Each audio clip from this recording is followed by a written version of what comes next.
श्री कृष्ण कन्हैया लाल की जय। श्री निजानंद स्वामी की जय। श्री प्राणनाथ प्यारे की जय। खोला देखो एका इसको तो कई सुख अरस पारा सो सुख लेसी कर बेवरा जो होशी निस्बती होशियारा जो होशी निस्बती होशियार। श्री कृष्ण कन्हैया लाल की जय। पूर्ण ब्रह्म परमात्मा श्री राज्य के हृदय के प्रेम की बात चल रही है। कहते हैं दिल के सुख केते कहूँ जो हक दिल दरिया पूरन। पूर्ण ब्रह्म परमात्मा के हृदय के सुख की बात क्या करें। उनका हृदय है ना, तो वो प्रेम से भरा हुआ है, ऐसा हृदय है। सब अंग तावे दिल के, तो इससे ऐसा लगता है कि सारे अंग इस दिल के अधीन हैं। होशियार समय हिसाब इनका हिसाब तो परम धाम में होगा, दुनिया में नहीं हो सकेगा। इनकी गिनती तो ये कितना है क्या है ना, ये परम धाम में गिनती हो सकती है, दुनिया में पता ही नहीं चलता है। तो इन जुआ क्यों हो गई हक कहा दे सागर सुख। इसलिए इस दुनिया में पूर्ण ब्रह्म परमात्मा के हृदय के ये सुख के सागर, इस हृदय का वर्णन नहीं हो पाता है। ये बारीक सुख विचार सके, ये सूक्ष्म सुख हैं, ये तो परम धाम के ही हैं। होशी मूल मेले के मुख। मूल मेले के मुख कहने का तात्पर्य परम धाम में जागृत होने के पश्चात ही इसको समझ पाएंगे, पूरा रूप उस समय ख्याल आएगा।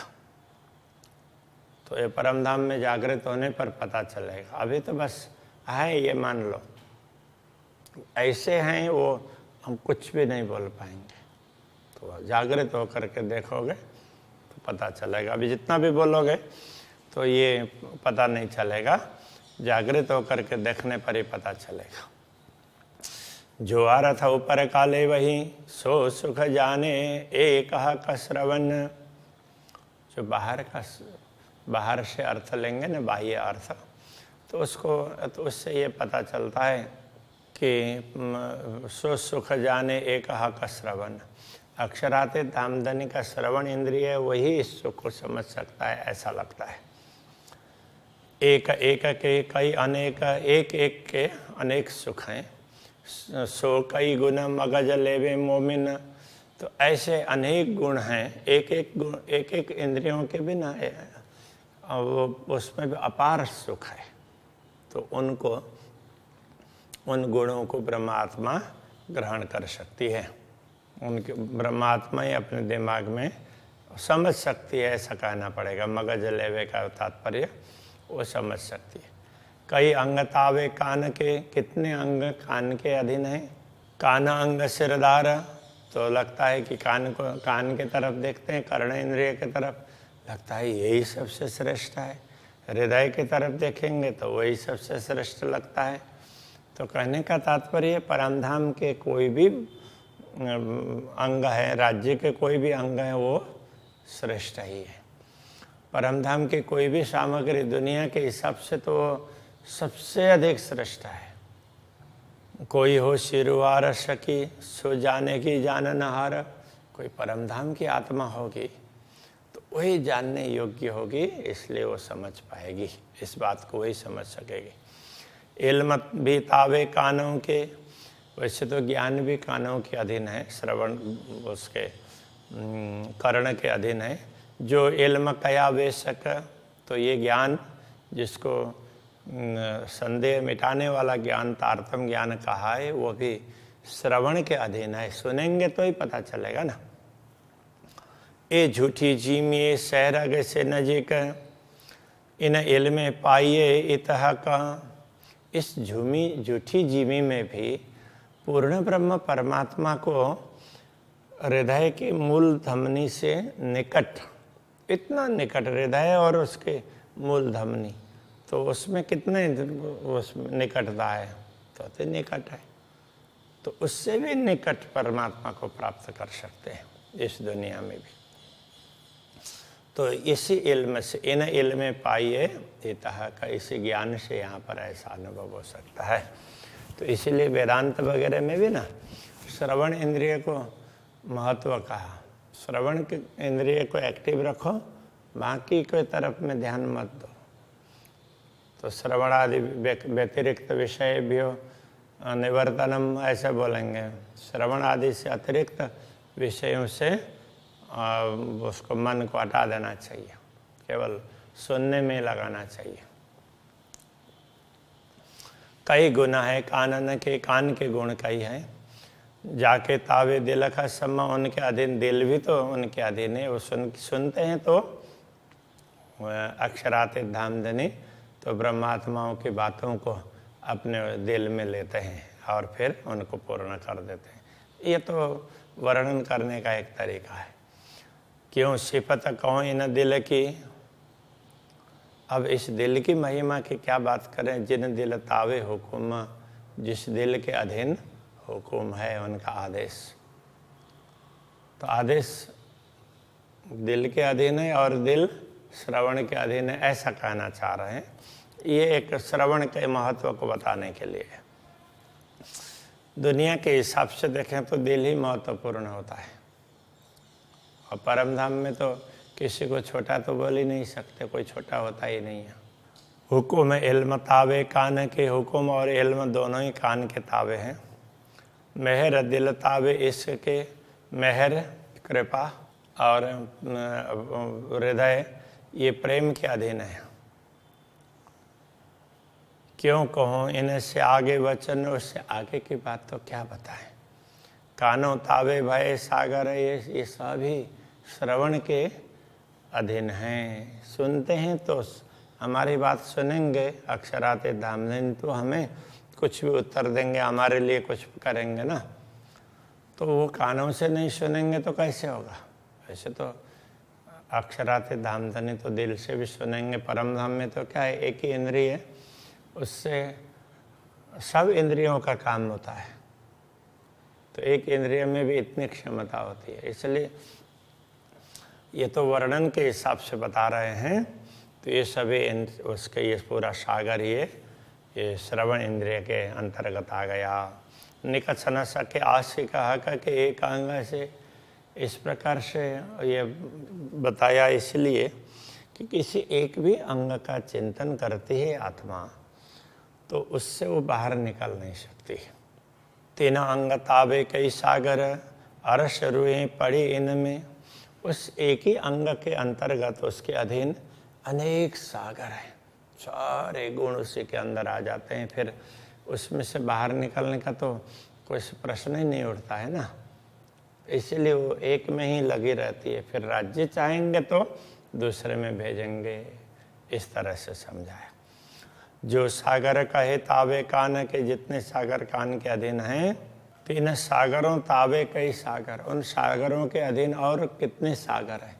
एक सागर के अधीन अनेक सागर है, उनके अधीन अनेक सागर है। इस तरह से एक ही इंद्रिय हो, एक ही अंग हो, उसी के अंदर सहारा ही सुख मिल जाता है। तो फिर ब्रह्मात्मा को उससे से तृप्ति हो जाती है न, तो दूसरी तरफ कहाँ दृष्टि जाएगी। तो जाती ही नहीं है, उनके हिसाब से तो नहीं जाती है। किंतु अब राज्य को तो उनको सारे अंगों का अनुभव करवाना है ना, इसलिए वो उसके बाद में एक के बाद दूसरे का दर्शन करवाएंगे, दूसरे के बाद तीसरा के करवाएंगे। ये राज्य के ऊपर है। जो गुण देखो हाका एक अंग, याते रुआ निकसे क्यों करा। इसलिए अक्षरातीत धामधनी की एक ही अंग के गुण देखने लग जाती है, तो आत्मा उसमें से निकल करके दूसरे अंग पर, अंग तक पहुंच नहीं पाती है। जो गुण मैं कहती हूँ, हका अंग गुण अपार, हमने तो एक गुण की बात कही है। श्री राज्य के अंगों में तो ऐसे अनंत गुण है, उनका कोई पारावारी नहीं है। अरस रूहें गिने गुण अंग के, परमधाम की आत्माएं उनके अंगों के गुण गिन सकती है। सो गुण आवे न क्यों सुमारा, तो उन गुणों का कोई पारावारी नहीं है, दुनिया में तो गिना नहीं जा सकता। और परमधाम में परमधाम के हिसाब से परमधाम की आत्माएं जागृत होने के पश्चात गिने तो उसके लिए कुछ कह नहीं सकते अभी, ऐसा कहना चाह रहा है। सुनो मोमिनो एक ए गुण, एक अंग ऊपर के कान। सुनो मोमिनो एक गुण ए गुण, हे आत्म ब्रह्मात्मा, इस एक गुण की बात आपको बताई नहीं यहाँ पर, वो एक उसको एक अंग ऊपर के काना, ऊपर से बताने के लिए आपको बाह्य एक श्रवण इंद्रिय की बात कही है, इसके गुण की बात कही है। अंग अपार कहे कई बातों न, उसके अंदर छिपे हुए तो और अपार गुण है, अपार अंग छिपे हुए हैं, तो एक ही अंग से अपार अंगों का लाभ प्राप्त होता है। अजु जुदे भूषण शुभान, इसी प्रकार से अजु का तात्पर्य अभी, जुदे भूषण शुभान, उनके आभूषण की बात करेंगे तो एक ही, अब अभी तो गुण की बात कर रहे थे, अब आभूषण की बात करेंगे तो क्या होगा, तो आभूषण भी अलग अलग दिखने लग जाएंगे। जैसे एक ही अंग में अलग अलग अंगों का भाव दिखेगा, तो उसी प्रकार से आभूषण भी दिखेंगे ना। जैसी सेवा शोभा देखो साहेब की, तैसी कानों पहने भूषण। अब वो बता रहे हैं कि जैसी शोभा देखो साहेब की, अक्षरातीत धामधनी की जैसी शोभा देखने की इच्छा होती है ब्रह्मात्मा को, तो उनके कर्ण में उसी प्रकार के आभूषण दिखाई देते हैं। आसमान जिमी के बीच में हो रही सभी रोशन, उन आभूषण का उस आभूषण का प्रकाश पूरे भूमि से लेकर के आकाश तक छाया हुआ रहता है। एक अंग में कई खूबियाँ, इस प्रकार एक एक अंग में कई खूबियाँ हैं। सो एक खूबी कहीं न जाए, उनमें से एक विशेषता का भी वर्णन नहीं हो सकता। तीन खूबी में कई खूबियाँ, खूबी का अर्थ होता है विशेषता।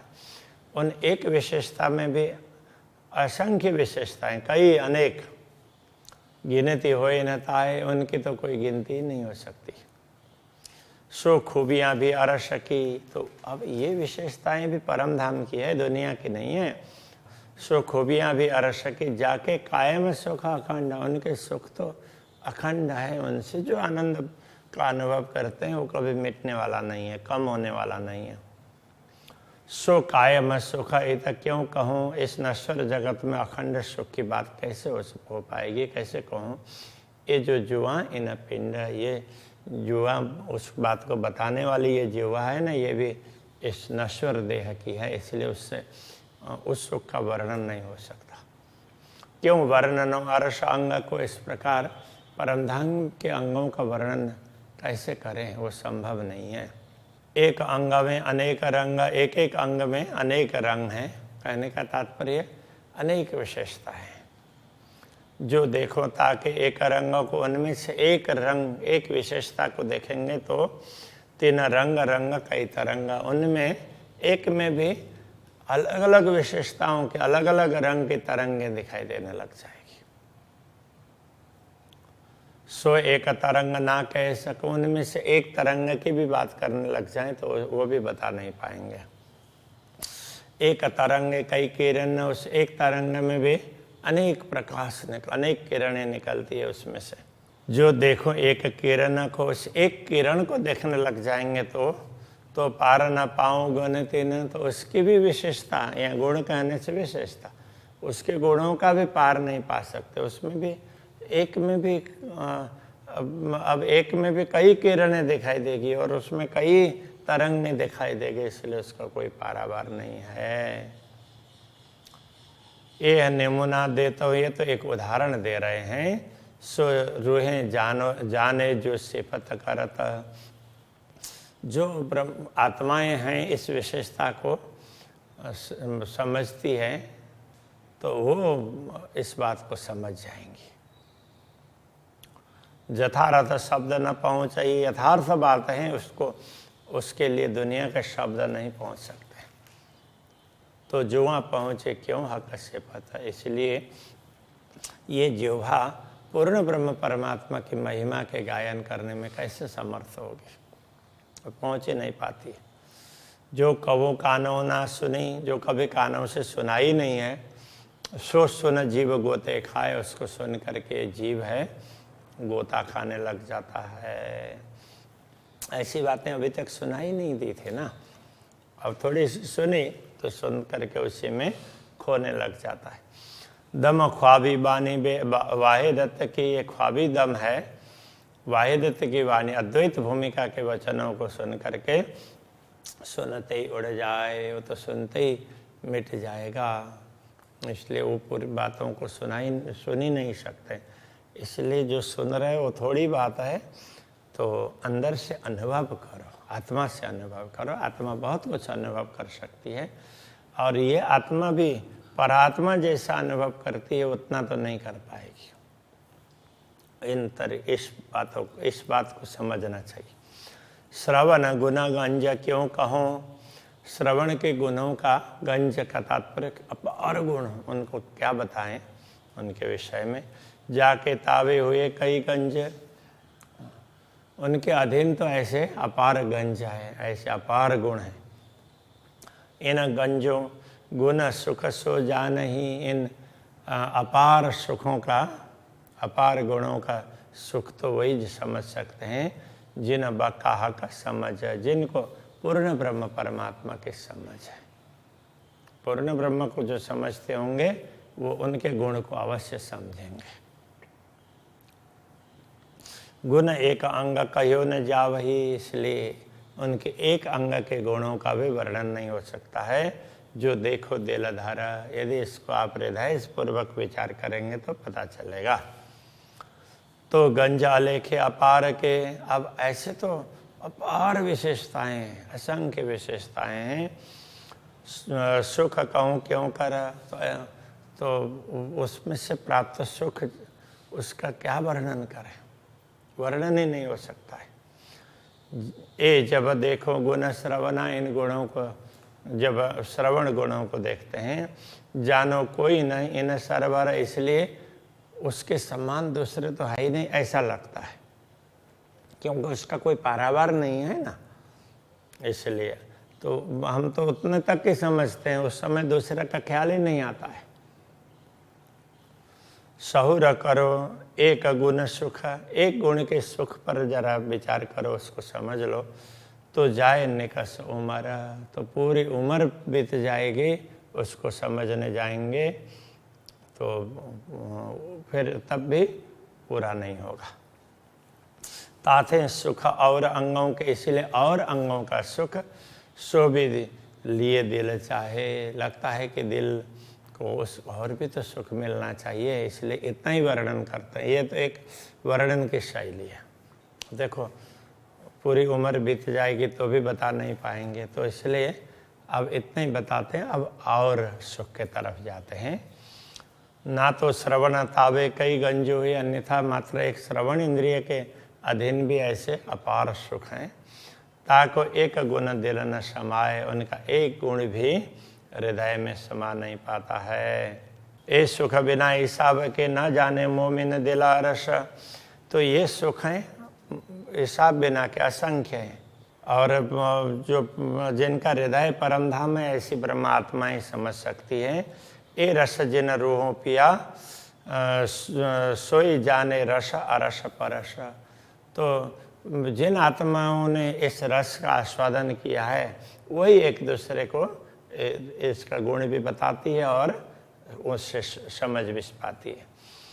जो देखो सारी कुदरत सो भी इन श्रवण की बरकत, अब पूरा सामर्थ्य को देखें तो ये सारी सृष्टि है, ये सारी सृष्टि ये भी इन श्रवणों की विशेषता है। श्रवण इंद्रिय से ही ये सृष्टि हुई है, मतलब पूरी सृष्टि का मूल कारण इतना ही है।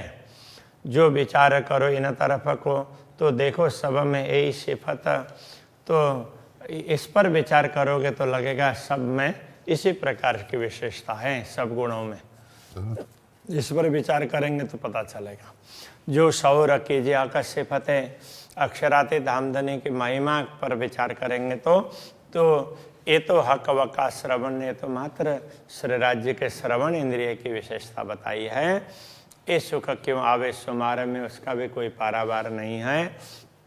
कछो लिया दिल अरस मोमिन, तो ब्रह्मात्माओं ने अपने दिल में उसका थोड़ा सा अंश धारण किया है, उसका पारावार ही नहीं है। जेता सहुर जो कीजिए, जितना सहुर करते रहेंगे समझते जाएंगे, सब सिफतें सिफत बढ़त, एक के बाद दूसरे वो गुण की महिमा बढ़ती जाती है, बढ़ती जाएगी। जो कभी आई बोए इसका, उसमें से थोड़ी सी भी सुगंध प्राप्त होगी तो जो मुख न हरफ कड़ता, तो फिर इस मुंह से कोई शब्द बोले नहीं जाएंगे बस। तो प्रेम में रसमगन भई सो क्या गावे, ऐसा हो जाएगा।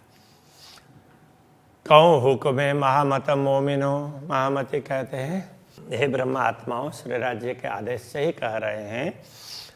क्यों कहे जाए गुण कानन, कान श्रवण इंद्रिय के गुण बताए जा सके ऐसे नहीं है। जाके तावे कई गंज सागर, उसके अधीन तो अनेकों सागर भरे पड़े हैं। इस सुख सह सके हर सके ताना, उस सुख को तो परमधाम की परात्मा ही उन सुखों को समझ सकती है, ग्रहण धारण कर सकती है, बाकी तो उनको धारण नहीं कर पाएंगे। तो इस तरह से वो विशेषता है, उसको समझना चाहिए। ये समझ बताइए। श्री कृष्ण कन्हैया लाल की जय।